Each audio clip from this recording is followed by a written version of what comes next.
Hello my dear students, कैसे हो आप सब और कैसी चल रही है आप सभी के बोर्ड एग्जाम की तैयारी। तो बहुत सारे हमारे स्टूडेंट कमेंट कर रहे थे सर 2027 बोर्ड एग्जाम के लिए क्लास 12 इंग्लिश का एक मॉडल पेपर लेकर आइए। तो भैया आज के इस वीडियो में मैं क्लास 12 इंग्लिश का एक ऐसा मॉडल पेपर लेकर आया हूं ना, अगर ये पूरा पेपर आप तैयार कर लेते हो भैया ना, तो इस पेपर में से बहुत सारे क्वेश्चन इस बार आपके बोर्ड एग्जाम में आएंगे। मैं ऐसा ही पेपर हर साल बच्चों को देता हूं और लाखों बच्चे ऐसे ही पेपर को सॉल्व करके 100 में 90 प्लस, 95 प्लस, 85 प्लस लेकर आते हैं। इस बार आपकी बारी है।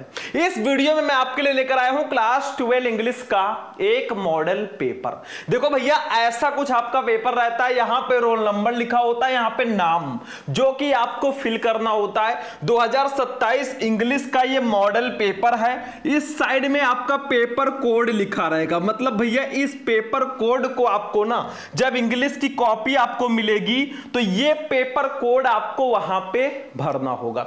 समय 3 घंटे 15 मिनट रहता है भैया, और पूरे 100 नंबर के पेपर को मैं सॉल्यूशन के साथ इस वीडियो में बताने वाला हूं। वीडियो को आप लोग जितना हो सके लाइक कर देना, ताकि ऐसे ही मैं आपको सारे सब्जेक्ट के मॉडल पेपर बताऊं।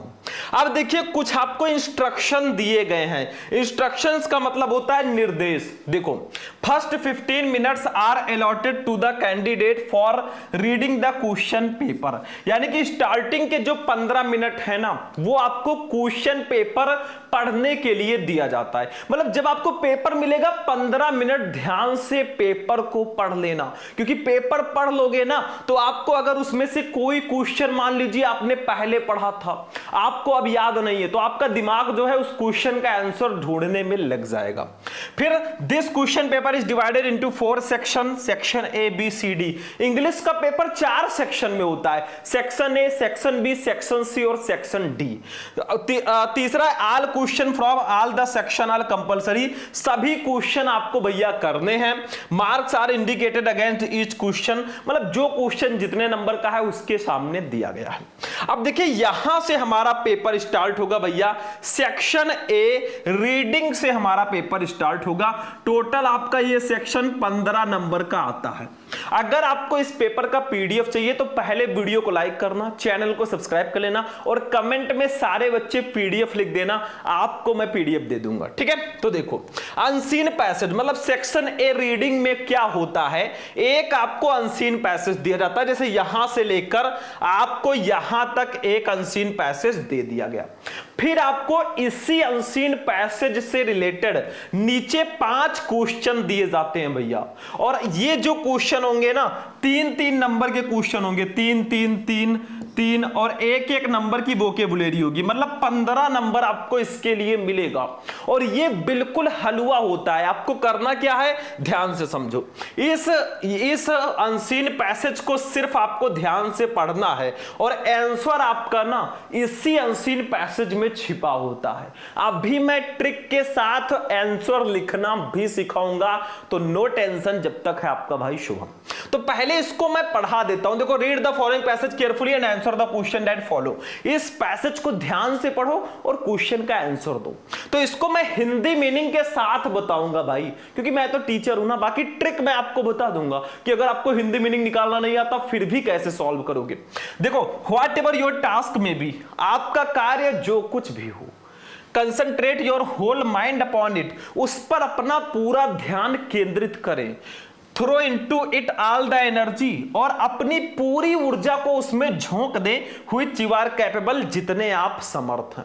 मतलब आपका काम कुछ भी हो, चाहे पढ़ने का काम हो, चाहे पढ़ाने का काम हो, अपना पूरा ध्यान उस पर केंद्रित करें और अपनी पूरी ऊर्जा उसमें झोंक दे, जितना आप सक्षम हैं, जितने अंदर आपकी ऊर्जा है ना। अगर आप पढ़ाई कर रहे हो, आप टॉपर बनने के लिए अपनी पूरी जी जान लगा दो भाई कि मुझे टॉपर बनना है। ठीक है, आगे देखो, द फॉल्टलेस कंप्लीशन यानी कि दोष रहित या त्रुटिहीन पूर्ति आप स्मॉल टास्क, छोटे छोटे कार्यों का, लीड्स इनवेटली माना वो बढ़ावा देती है टू लार्जर टास्क, बड़े बड़े कार्यों को। मतलब छोटे छोटे कार्यों का जो त्रुटिहीन या दोष रहित जो पूर्ति है ना, उसी से हमें बड़े बड़े कार्य प्राप्त होते हैं या वो बड़े बड़े कार्यों को बढ़ावा देती है। जब आप छोटे छोटे कार्य बिना गलती के करने लगोगे ना, तो आगे चलकर आप बड़े बड़े कार्य को भी करने में सक्षम हो जाओगे। आगे देखो, सी टू इट, इसे देखें दैट कि you rise by study climbing, आप लगातार ऊपर चढ़ते हुए आगे बढ़ें, and you will never fall, और आप कभी नहीं गिरेंगे। मतलब इसे ध्यान रखें कि आप हमेशा लगातार ऊपर चढ़ते हुए आगे बढ़ें, आप कभी नहीं गिरेंगे, ठीक है। And herein lies the secret of true power, और यहीं पर सच्ची शक्ति का रहस्य छिपा है।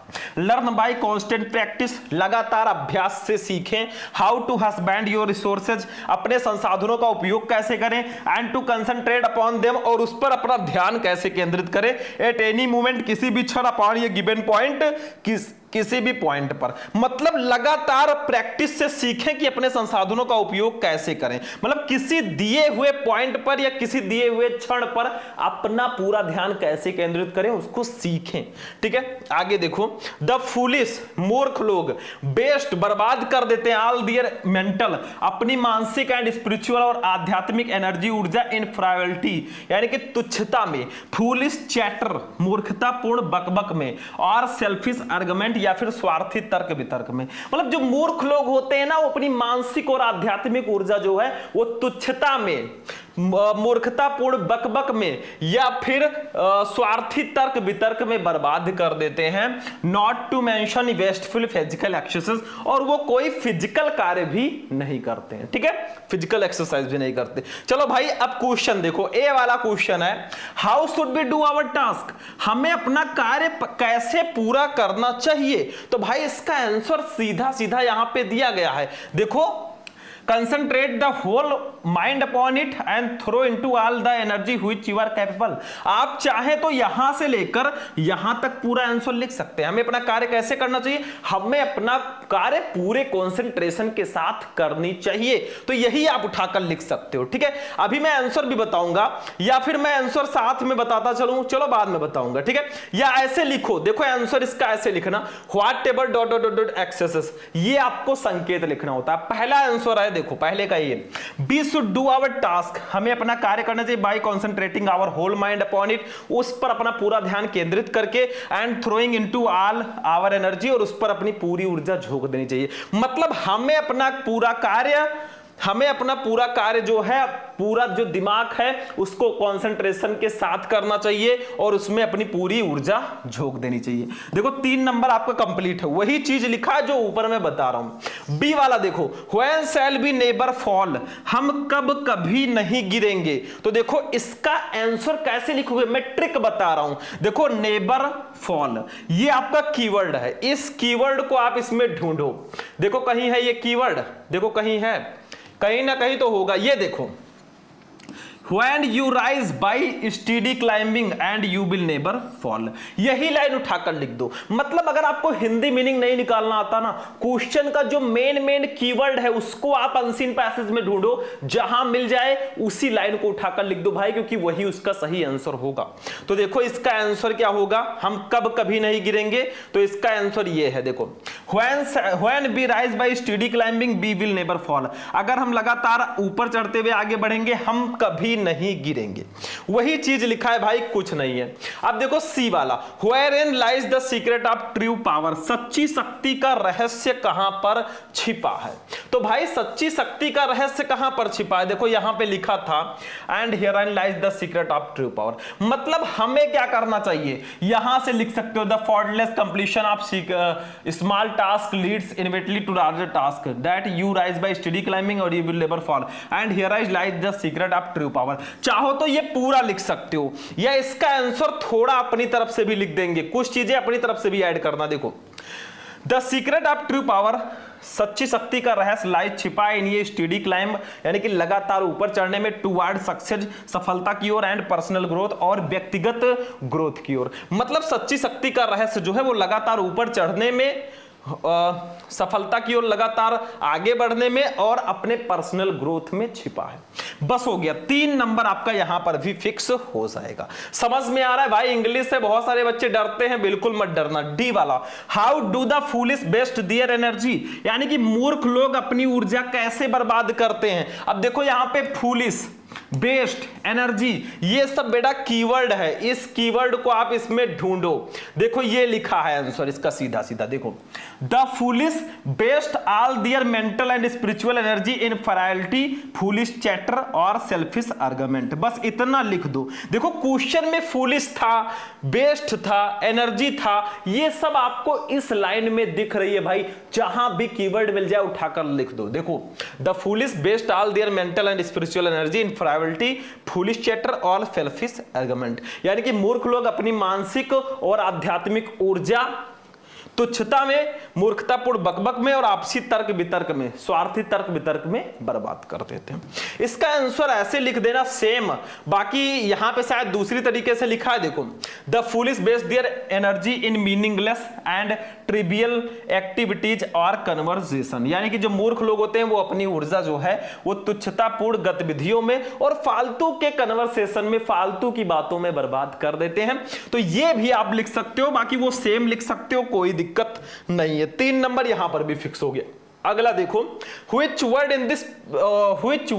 in the passage is the opposite of false। इस पैसेज में false का अपोजिट वर्ड क्या है? false का मतलब होता है गलत, तो भाई ट्रू होगा, कहीं ना कहीं ट्रू लिखा होगा।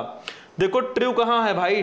True true true true true, ये देखो ये ट्रू है, ये फॉल्स का अपोजिट है। मतलब आपसे पूछा जा रहा है इस पैसेज में फॉल्स का अपोजिट वर्ड कौन सा है, तो भाई यहां पे ई का फर्स्ट वाला जो आंसर होगा वो ट्रू हो जाएगा। 3 नंबर की मतलब लास्ट में वोकैबुलरी पूछी जाती है, ठीक है।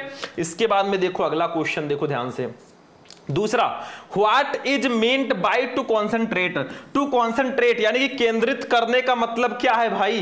तो देखो इसका आंसर देख लो ध्यान से, ये देखो, to concentrate means to focus all attention, यानी कि टू कंसंट्रेट का मतलब है अपना पूरा ध्यान केंद्रित करना और इफर्ट या प्रयास करना ऑन ये पर्टिकुलर टास्क, किसी विशेष कार्य, ऑब्जेक्ट और गोल या लक्ष्य पर। मतलब टू कंसंट्रेट, कंसंट्रेट करने का मतलब है अपना पूरा ध्यान जो है वो अपने प्रयासों पर केंद्रित करना या फिर किसी पार्टिकुलर टास्क या फिर अपने लक्ष्य पर केंद्रित करना है, ठीक है।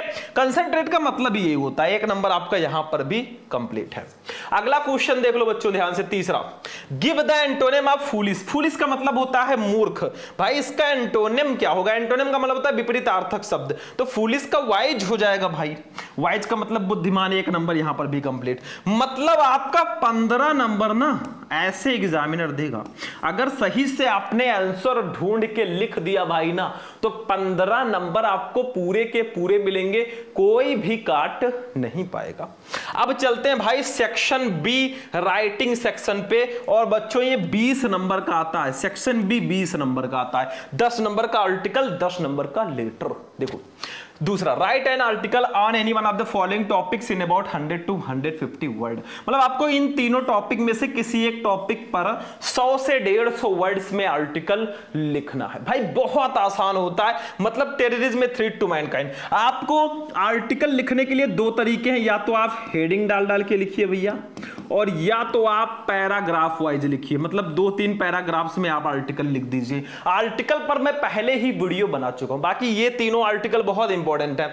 Terrorism a threat to mankind, आतंकवाद मानव जाति के लिए खतरा, step for making cities clean, शहरों को स्वच्छ बनाने के लिए कदम, योर एम इन लाइफ, जीवन में आपका लक्ष्य। तीनों आर्टिकल बहुत इंपॉर्टेंट है। बाकी आर्टिकल कैसे लिखते हैं उस पर मैं वीडियो बना चुका हूं, YouTube पे सर्च करना, class 12 English important article Shubham lecturer, आपको वीडियो मिल जाएगा। चलो लेटर देख लो भाई।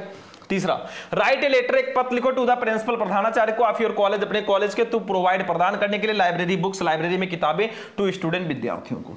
यानी कि अपने कॉलेज के प्रधानाचार्य को, विद्यार्थियों को लाइब्रेरी में पुस्तकें उपलब्ध कराने के लिए पत्र लिखना है। नहीं पता तो और लगा है। राइट ए लेटर, एक पत्र लिखो टू द एडिटर, संपादक को, ऑफ ये नेशनल डेली, राष्ट्रीय दैनिक के, स्वयं व्यक्त करते हुए योर कंसर्न, अपनी चिंता, ओवर इंक्रीजिंग प्राइस राइज, यानी कि बढ़ती कीमतों पर, बढ़ती कीमतों पर अपनी चिंता व्यक्त करते हुए आपको किसी समाचार पत्र के संपादक को पत्र लिखना है। दोनों में से कोई एक कर लो भाई, पत्र लिखने का, लेटर लिखने का तरीका समझ लो, काम हो जाएगा। या YouTube पे सर्च कर लेना class 12 English important letter Shubham lecturer, आपको हमारा लेटर वाला क्लास मिल जाएगा, जाकर देख लेना भाई, आपका 10 नंबर फिक्स है। चलो सेक्शन सी ग्रामर में चलेंगे भैया। टोटल ये 25 नंबर का आता है।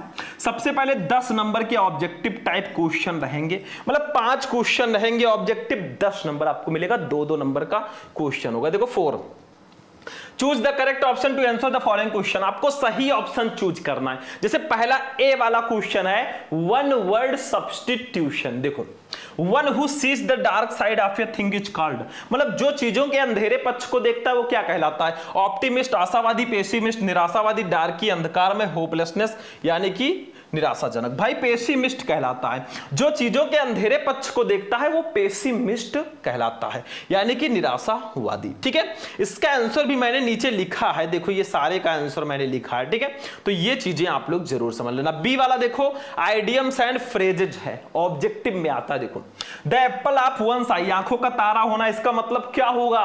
हिंदी में मुहावरे में आपने पढ़ा होगा, बहुत प्रिय होना। देखो the most tender part of an eye, यानी कि आंख का सबसे कोमल भाग। ए टीयरफुल आई, एक अश्रुपूर्ण भाग। वेरी डियर, बहुत प्रिय। या ये costly treatment of an eye, यानी कि आंख का महंगा इलाज। अरे भाई the apples of one's eye, आंखों का तारा होना मतलब वेरी डियर, बहुत प्रिय होना। थर्ड ऑप्शन आपका सही है। ये मैं पहले भी ग्रामर में पढ़ा चुका हूं। सी देखो the synonym of destroys, destroy का मतलब होता है नष्ट होना या ध्वस्त होना। इसका सिनोनिम्स क्या होगा? सिनोनिम्स का मतलब होता है समानार्थी शब्द जो समान अर्थ रखते हो। तो देखो फर्स्ट है फिनिश, समाप्त। सेकंड है डीमोलिश, ध्वस्त होना। थर्ड है स्टॉप, रुकना। फोर्थ है एंड, यानी कि अंत। भाई डीमोलिश होगा। डिस्ट्रॉय का मतलब ध्वस्त होना या नष्ट होना, और डीमोलिश का मतलब भी होता है ध्वस्त होना या नष्ट होना। डी वाला देखो बच्चों, what is the time in your watch, आपकी घड़ी में क्या समय हुआ है? Which word is this sentence general, इस सेंटेंस में कहां पे गलती है? भाई ये सिंटैक्स है, सिंटैक्स में वर्ड में गलतियां होंगी, उसको सही करके लिखना है। तो फर्स्ट है व्हाट, सेकंड है टाइम, थर्ड है इन, फोर्थ है वॉच। तो इसका राइट आंसर भाई यहां पे देख लो, डी का तीसरा ऑप्शन सही है, यहां पे इन नहीं रहेगा। ठीक है, तो थर्ड वाला ऑप्शन सही है। ई वाला देखो the antonym of better is, better का मतलब होता है बेहतर। बेहतर का एंटोनिम्स क्या होगा? एंटोनिम्स का मतलब होता है विपरीतार्थक शब्द, मतलब विपरीत अर्थ रखने वाले। तो फर्स्ट है गुड, अच्छा। सेकंड है बैड, बुरा। थर्ड है वर्स, बदतर। और फोर्थ है वर्स्ट, बहुत खराब। अरे भाई बेटर का मतलब बेहतर, वर्स का मतलब बदतर। थर्ड ऑप्शन आपका बिल्कुल बिल्कुल सही होगा। तो ये 5 क्वेश्चन हो गए बेटा, 2-2 नंबर के, आपको 10 नंबर ये दिला चुके हैं ऑब्जेक्टिव में। ठीक है, चलो भाई अब आगे बढ़ेंगे हम लोग। इंग्लिश ग्रामर में डायरेक्ट इनडायरेक्ट पे आ जाते हैं। 5वां, change any one of the following into indirect narration. जैसे फर्स्ट है, ध्यान से समझना मेरे भाई, ध्यान से। महेश सेड टू रीता, महेश ने रीता से कहा what are you doing here, तुम यहां क्या कर रही हो? देखो भाई 2 क्वेश्चन रहेंगे, करना एक ही होगा, 2 नंबर मिलेगा। तो भाई ये देखो, ये कौन सा टेंस है, कौन सा सेंटेंस है? ये इंट्रोगेटिव है। कौन सा टेंस है? प्रेजेंट कंटीन्यूअस टेंस है। ये पास्ट कंटीन्यूअस टेंस में बदलेगा। तो ऐसे लिख देना, महेश सेड टू के स्थान पर asked, Mahesh asked Rita what, you बदलेगा रीता से, तो सी वाज डूइंग डियर हो जाएगा। तो इसको ऐसे लिख देना भाई, देखो ध्यान से, 5वें का first, Mahesh asked Rita what she was doing dear, मतलब प्रेजेंट कंटीन्यूअस टेंस को जब इनडायरेक्ट में बदलेंगे पास्ट कंटीन्यूअस टेंस में बदलेगा। दूसरा, the teacher said to the student do not quarrel with one another, मतलब अध्यापक ने बच्चों से कहा आपस में लड़ाई मत करो। तो इसको ऐसे लिख दो, ये इंपरेटिव सेंटेंस है भाई। तो the teacher advise the student not to quarrel with one another, तो इसको ऐसे लिख दो भाई। द टीचर कमांडेड भी लिख सकते हो, उन्होंने कमांड किया, या एडवाइज्ड भी लिख सकते हो। The teacher commanded the student not to quarrel with one another. दोनों में से एक ही करना है, मैंने दोनों बता दिया, 2 नंबर आपका कंप्लीट है। बी वाला देखो बच्चों, सिंथेसिस है। Combine any one of the following as directed. जैसे फर्स्ट है where are you going, I do not know, तुम कहां जा रहे हो, मैं नहीं जानता। इसको कॉम्प्लेक्स में बदलना है। सिंथेसिस है ये, मतलब 2 या 2 से अधिक सेंटेंसेस को जोड़कर एक सेंटेंस बनाना, लेकिन उसका मीनिंग ना बदले। तो देखो भैया, वेयर आर यू गोइंग, तुम कहां जा रहे हो, आई डू नॉट नो, मैं नहीं जानता। तो इसको ऐसे लिख दो भाई, आंसर ये है, I do not know where you are going, मैं नहीं जानता कि तुम कहां जा रहे हो। ठीक है, तो यहां पे कुछ बच्चे सोचेंगे सर जी वेयर के बाद तो आर होना चाहिए, आपने यू लिख दिया। देखो कॉम्प्लेक्स में एक होता है कि क्यों, कि कैसे, कि कहां, ठीक है, तो ये वो वाला है। यहां पे वेयर के बाद यू लगेगा, कॉम्प्लेक्स जब पढ़ोगे ना तो समझ में आ जाएगा। दूसरा, ही वाज फाइंड, उस पर जुर्माना लगाया गया। ही वाज इम्प्रिजन्ड, उसे कैद कर लिया गया। तो इसको आपको बदलना है कंपाउंड सेंटेंस में, तो ऐसे लिख देंगे, he was find and imprisoned, उस पर जुर्माना लगाया गया और उसे जेल भेज दिया गया या फिर कैद कर लिया गया, बस हो गया। ट्रांसफॉर्मेशन पे आ जाओ बच्चों। Transform any one of the following as directed, आपको ट्रांसफॉर्म करना। जैसे फर्स्ट है, Jammu is not so hot as Delhi, Jammu Delhi जितना गर्म नहीं है। कंपैरेटिव डिग्री में इसको ट्रांसफॉर्म करना है क्योंकि ये पॉजिटिव डिग्री में है, तो ऐसे लिख दो, Delhi is hotter then Jammu, Delhi Jammu से ज्यादा गर्म है। तो ऐसे आप लिख दो भाई, आपका नंबर बिल्कुल फिक्स है। ये आपका कंपैरेटिव हो चुका है क्योंकि इसमें ईआर लग गया।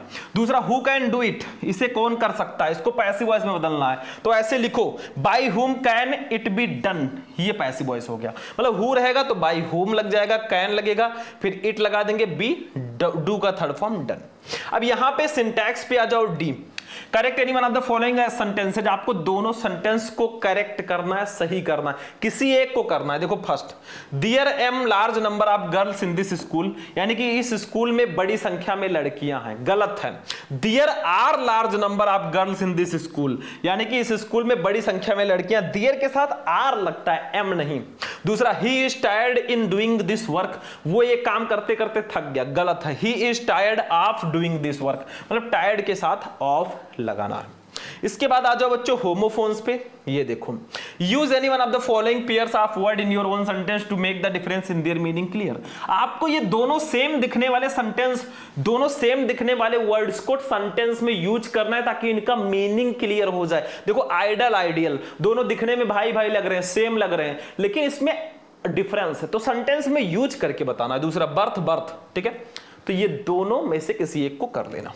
फिर हिंदी टू इंग्लिश ट्रांसलेशन इसमें आएगा भाई, translate the following passage into English, 5 number का आता है। देखो ये आपका एक हिंदी का पैसेज रहेगा, इसको इंग्लिश में ट्रांसलेट करना होगा, आपका 5 नंबर बिल्कुल फिक्स है, ठीक है। तो इस पर मैं अलग से वीडियो बनाऊंगा, आप लोग कमेंट कर देना, Hindi to English translation video में लेकर आ जाऊंगा, ठीक है। तो 25 नंबर का हमारा ग्रामर भी यहां पे कंप्लीट हो चुका है। अब हम चलेंगे बच्चा पार्टी ना, अब हम आ गए हैं भैया सेक्शन डी लिटरेचर पे। अब देखिए स्टूडेंट, सेक्शन डी लिटरेचर जो है ना पूरे 40 नंबर का आता है भैया, मतलब इसमें प्रोज पोएट्री सप्लीमेंट्री तीनों रहेंगे। प्रोज से 15 नंबर के क्वेश्चन, पोएट्री से 10, सप्लीमेंट्री से 15, ठीक है।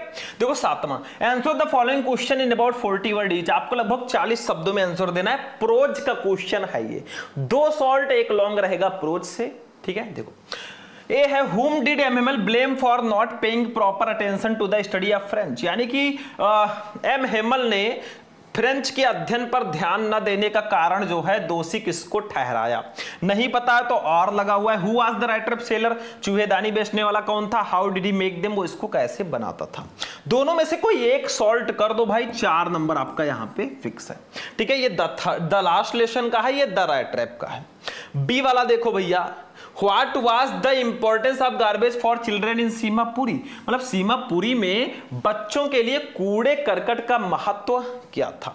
पता है तो कर लो, नहीं तो और लगाए। What did Gandhi ji do for Champaran, Gandhi ji ने चंपारण के लिए क्या किया। दोनों में से एक कर लो, 4 नंबर आपका यहां पर भी फिक्स है। ये आपका है लॉस्ट स्प्रिंग का क्वेश्चन, ये है इंडिगो का। चलो एक लॉन्ग क्वेश्चन रहेगा 8वां, answer any one of the following question in about 80 words, ये 7 नंबर का रहेगा। देखो ध्यान से, ए है, what did Douglas decide to overcome his fear of water, यानी कि डगलस ने अपने पानी के डर पर काबू पाने के लिए क्या निर्णय किया। नहीं पता तो दूसरा कर लो, B, describe the plight of rag picker as depicted in the lesson lost spring, यानी कि लॉस्ट स्प्रिंग चैप्टर में जो कूड़े बीनने वाले लोग हैं उनकी दुर्दशा का वर्णन करना है। दोनों में से कोई एक करना है, 7 नंबर इसका मिल जाएगा। मतलब 8 नंबर सॉल्ट का और 7 नंबर लॉन्ग का, 15 नंबर इससे आएगा, ठीक है। पोएट्री में एक स्टैंजा रहेगा, एक सेंट्रल आइडिया रहेगा, और हमारे पोएट्री से ही इंग्लिश का 100% फिक्स टॉपिक भी मिलता है। देखो नवा, read the following extract carefully and answer the question that follow. 6 नंबर का ये रहेगा भाई। जैसे देखो, a thing of beauty is a joy forever, its loveliness increase, it will never pass into nothingness but will keep a bower quiet for us and a sleep for full of sweet dreams and health and quiet breathing. ठीक है, ये है आपका, इसके नीचे दिया गया 3 question. इन तीनों क्वेश्चन का अगर आपने आंसर दे दिया ना तो 2 2 4 और 2 6 नंबर आपका भैया कंप्लीट है। ठीक है, तो ऐसे आपको दिया जाएगा स्टैंजा। अगर आप लोग कहोगे तो इस पर मैं वीडियो बना दूंगा। एक सेंट्रल आइडिया रहेगा जो कि हिंदी का 100% सॉरी इंग्लिश का 100% फिक्स टॉपिक है। देखो, right the central idea of any one of the following poem. 4 number का ये रहेगा। जैसे 3 सेंट्रल आइडिया, आप यही 3 पढ़ लो भाई, इसी में से आता है बार बार। ए है कीपिंग क्वाइट, बी है माय मदर एट 66, सी है ए थिंग ऑफ ब्यूटी। ये तीनों पढ़ना है आपका, बिल्कुल 4 नंबर फिक्स है। चल भाई आगे बढ़ते। ये 100% फिक्स टॉपिक होता है हमारा सेंट्रल आइडिया वाला, ये भी ध्यान रखना, 100% फिक्स होता है ये। ठीक है, तो इतना आप लोग ध्यान रखना। अगला देखो भाई, ए सप्लीमेंट्री पे आ जाओ। इसमें भी 2 शॉर्ट 1 लॉन्ग रहेगा प्रोज की तरह। देखो, answer the following question in about 40 word each. देखो, ए है हु आज हाना, हाना कौन थी। हाउ डिड हाना मीट सदाओ, हाना सदाओ से कैसे मिली। नहीं पता तो और लगा है describe the environment of Antarctica, Antarctica के पर्यावरण का वर्णन करो। दोनों में से कोई एक कर लो, 4 नंबर फिक्स है। इन सबको मैं एक एक करके पढ़ाऊंगा, टेंशन मत लेना। B, what was the third level. Third level क्या था। वेयर वाज इट सिचुएटेड, ये कहां स्थित था। नहीं पता तो ये कर लो। What was the astrologer prediction about the tiger king's death, मतलब ज्योतिषी का टाइगर किंग की मृत्यु के बारे में क्या भविष्यवाणी थी।